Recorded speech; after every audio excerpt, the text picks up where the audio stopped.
Hello. I'm starting a new book today, and I thought I'd sit with my plant friend over here. I'm going to take my shoes off. I have been really wanting to read this book for a while, and so I thought, what better way to do it than my handy reading out loud to myself technique.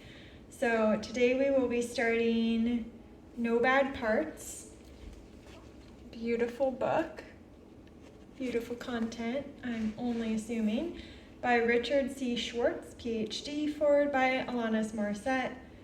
So No Bad Parts, the subtitle is Healing Trauma and Restoring Wholeness with the Internal Family Systems Model.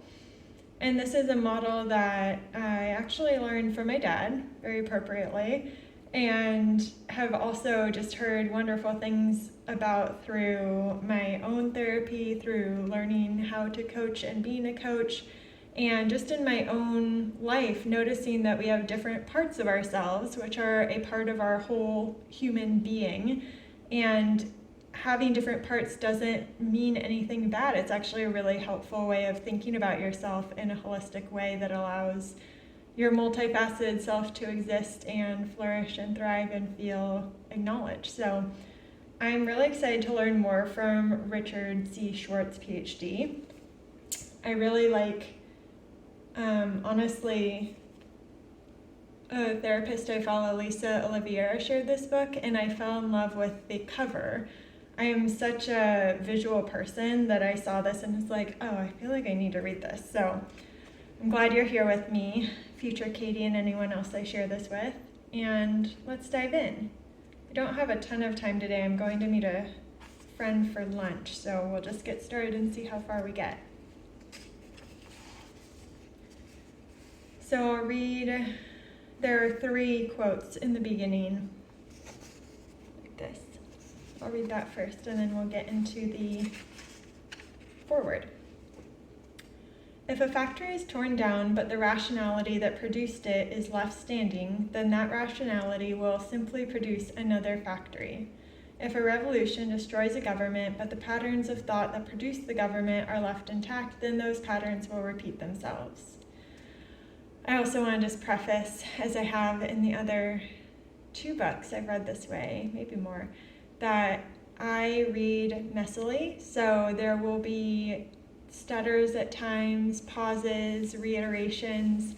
That's how I read, and it's fine with me. So you can be here or not, and I respect your decision. I used to think the top environmental problems were biodiversity loss, ecosystem collapse, and climate change. I thought that 30 years of good science could address these problems. I was wrong. The top environmental problems are selfishness, greed, and apathy. And to deal with those, we need a cultural and spiritual transformation. And we scientists don't know how to do that. Gus Speth. If I didn't say the first quote, it was by Robert Pirsig. 3rd quote by Thomas Merton. If it was as if I suddenly saw the secret beauty, then it was as if I suddenly saw the secret beauty of their hearts, the depth of their hearts where neither sin nor desire nor self-knowledge can reach. Starting over. Then it was as if I suddenly saw the secret beauty of their hearts, the depth of their hearts where neither sin nor desire nor self-knowledge can reach, the core of their reality, the person that each one is in God's eyes. If only they could all see themselves as they really are. If only we could see each other that way all the time. There would be no more war, no more hatred, no more cruelty, no more greed. I suppose the big problem would be that we would fall down and worship each other. Okay, forward by Alanis Morissette. I remember the moment I was formally introduced to Dick Schwartz's Internal Family Systems work, IFS for short. I had flown to Asheville, North Carolina in the midst of a second bout of postpartum depression to address the many underpinnings of my overwork, overgiving, and chronic overextension. This lifestyle has become increasingly normalized and celebrated even as it continues to wreak havoc on our physical, emotional, and relational lives. I was there for several days with Brian Robinson, a seminal voice in work addiction recovery. I was deeply committed to looking at the elements of my internal world that kept me frozen yet frantic on life's increasingly quickening treadmill. I distinctly remember looking at Brian at one point in the middle of a deep inquiry and asking him, "What is this, Brian?" "This is internal family systems," he said. I smiled at how graceful and deeply kind and all-embracing this work was, and how much more easily I could find my seat of awareness as I dialogued with many different parts within, some of whom have been yearning for attention for a very long time.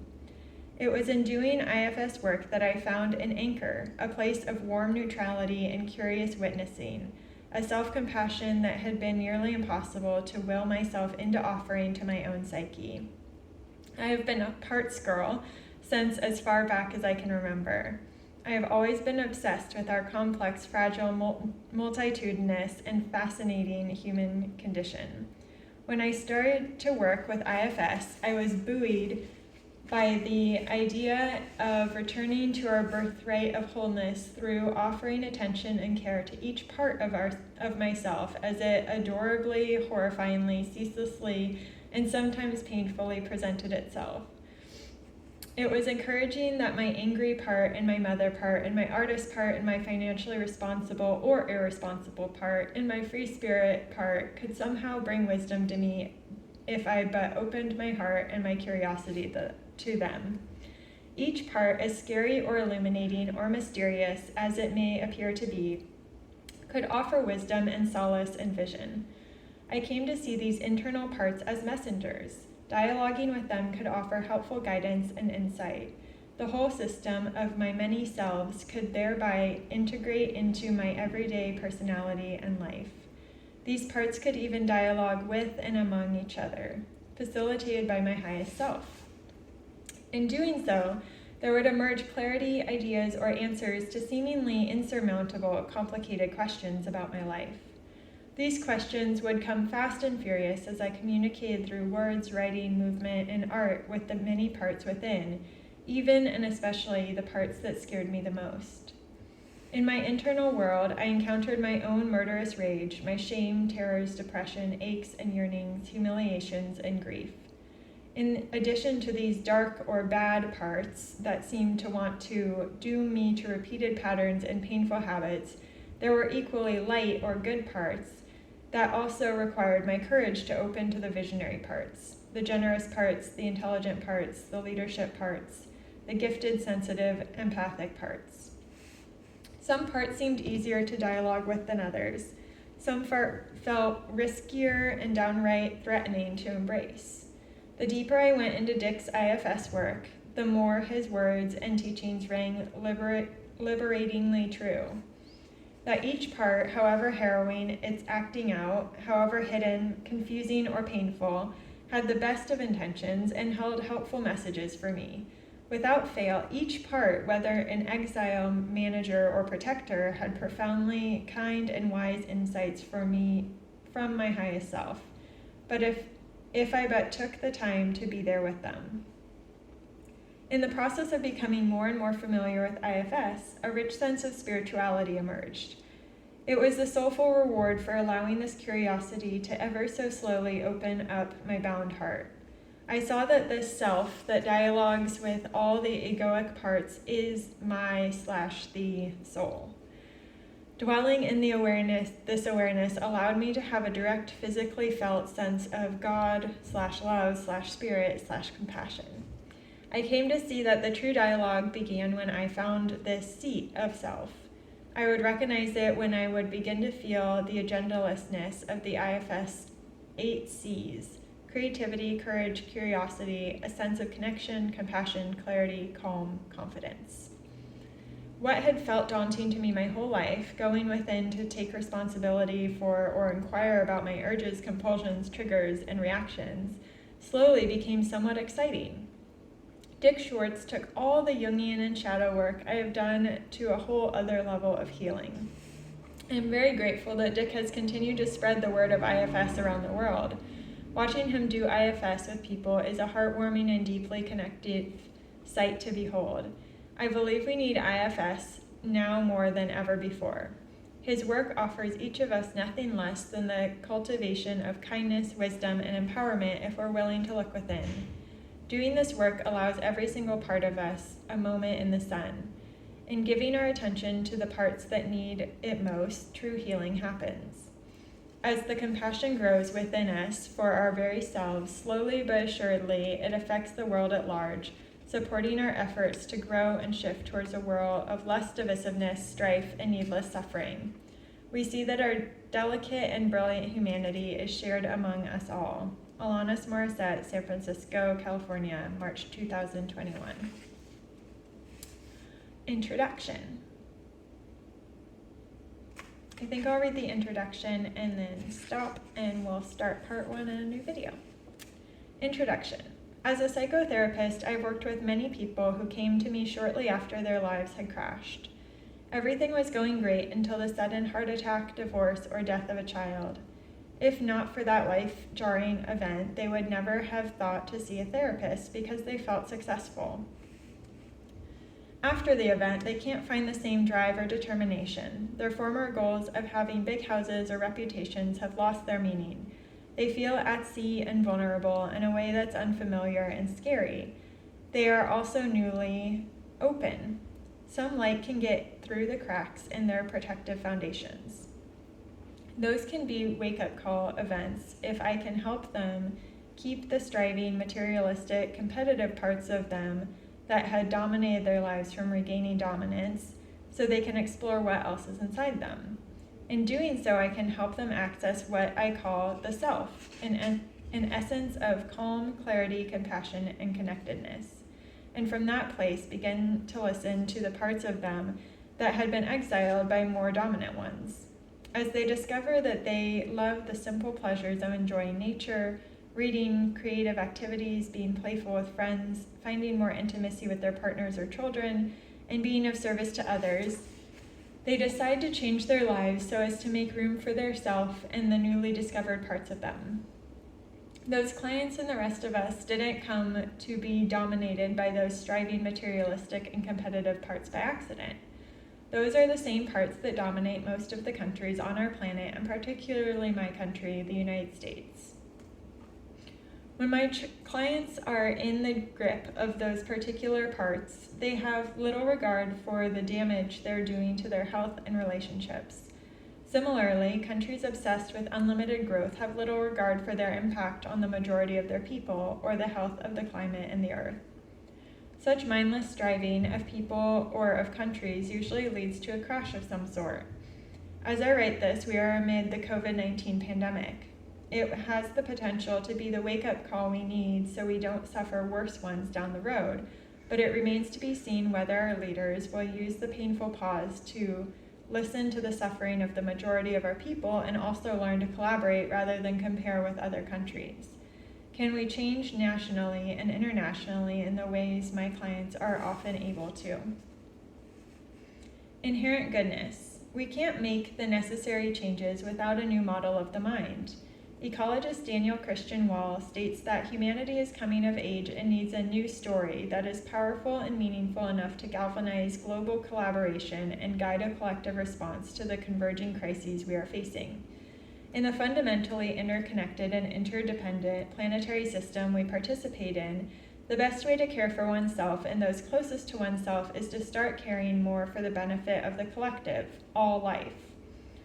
Metaphorically speaking, we are all in the same boat. Our planetary life support system, or in Buckminster Fuller's words, spaceship Earth, the them against us thinking that for too long has defined politics between nations, companies, and people is profoundly anachronistic.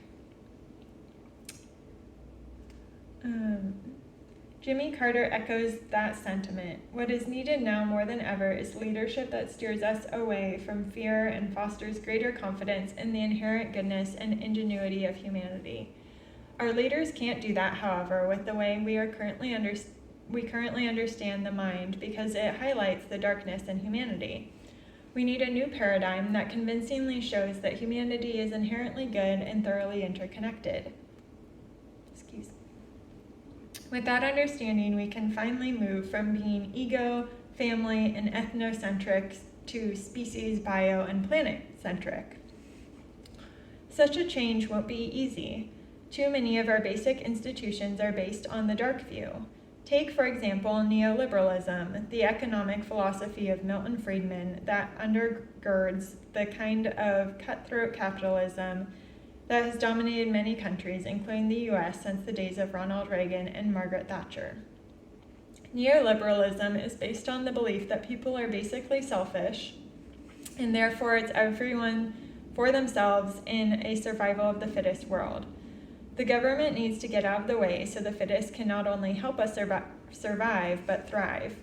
This economic philosophy has resulted in massive inequality as well as the disconnection and polarization among people that we experience so dramatically today. The time has come for a new view of human nature that releases the collaboration and caring that lives in our hearts. The time has come for a new view of human nature that releases the collaboration and caring that lives in our hearts. The promise of IFS. I know it sounds grandiose, but this book offers the kind of uplifting paradigm and set of practices that can achieve the changes we need. It's full of exercises that will confirm the radically positive assertions I make about the nature of the mind so you can experience it for yourself and not just take it from me. I've been developing IFS, internal family systems, for almost 4 decades. It's taken me on a long, fascinating, and emphasized in this book, spiritual journey that I want to share with you. This journey has transformed my beliefs about myself, about what people are about the essence of human goodness, and about how much transformation is possible. IFS has morphed over time from being exclusively about psychotherapy to becoming a kind of spiritual practice, although you don't have to define yourself as spiritual to practice it. At its core, IFS is a loving way of relating internally to your parts and externally to the people in your life. So in that sense, IFS is a life practice as well. It's something you can do on a daily, moment-to-moment basis at any time by yourself or with others. At this point, there might be a part of you that's skeptical. After all, that's a lot to promise in the opening paragraphs of a book. All I ask is that your skeptic give you enough space inside to try these ideas on for a little while, including trying some of the exercises so you can check it out for yourself. In my experience, it's difficult to believe in the promise of IFS until you actually try it. Okay, on to part 1. So we'll start this in a new video. That was the first, technically 4 pages, but I feel like it was more pages than that. Cool. I'm excited. I like the book. I like the foundation so far, and I'm pumped to keep going. Thanks for joining me. Bye.